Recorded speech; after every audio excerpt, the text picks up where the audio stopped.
Good morning সবাইকে। আমার আরেকটি ভিডিওতে তোমাদের স্বাগত সকলকে। এই 3 দিন ধরে রেমালের জন্য জল জমেছিল রাস্তায়, আর চারিদিকে লোকজনের প্রচুর দুরবস্থা। তো কলকাতার রাস্তাগুলোতে প্রায় রাস্তাতেই এরকম হয়ে থাকে, জল জমে থাকে, বেহাল হয়ে যায় অবস্থা। তো যাই হোক, কিছুদিন একটু 3 দিন জল জমেছিল যেমন, তেমনি আবহাওয়াটা একটু ঠান্ডা হয়েছিল, বেশ ভালো লাগছিল, হাওয়া বইছিল, মানে এত গরমের মধ্যে যেন একটু স্বস্তি পাওয়া গিয়েছিল। আর শুধু মানুষ নয়, পশু পাখি, এখানে তো গ্রামের মতো পরিবেশ না যে চারদিকে পুকুর থাকবে বা জলাশয়। তো পশু পাখি, গাছপালা সবই স্বস্তি পেয়েছে।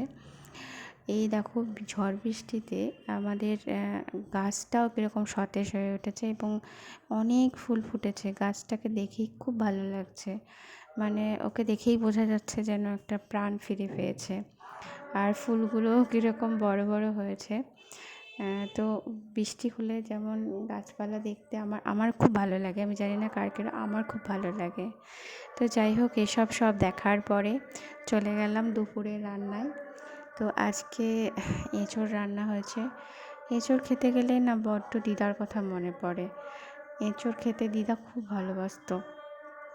মানে আমাদের কাঁঠাল গাছ আছে, তো যখনই ছোট ছোট এঁচোড় ধরা শুরু করতো, তো তখনই মাকে বলতো যে এঁচোড় রান্না কর, এঁচোড়টা বড় হয়েছে। প্রতিদিন টুকটুক করে গিয়ে দেখতো যে কোন এঁচোড়টা বড় হয়েছে, খাওয়া যাবে কি না।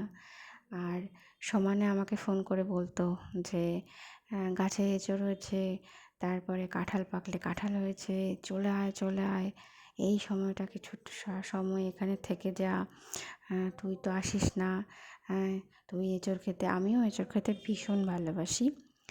তো খেতে গেলেই খুব মনে পড়ে, এই যে এঁচোড়টা হয়েছে, ভীষণ মন খারাপ লাগছে। মানে খাওয়ার সময় খুব মনে পড়ছে, যেমন রান্না করার সময় মনে পড়ছে।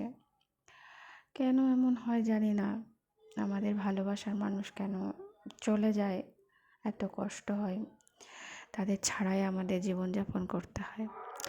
আর করেছিলাম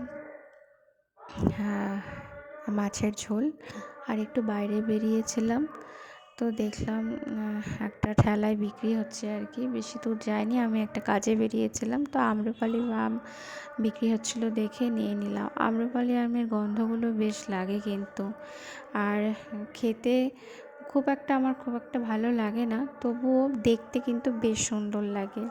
এই আমগুলো অতটাও ভালো না, আম্রপালি আম আরও সুন্দর হয়, একদম কমলা কালারের হয়ে যায়, সেগুলো দেখতে আরও ভালো লাগে। তো আজকের ভিডিওটা আমি এখানেই শেষ করলাম। আজকের মতো শুভরাত্রি।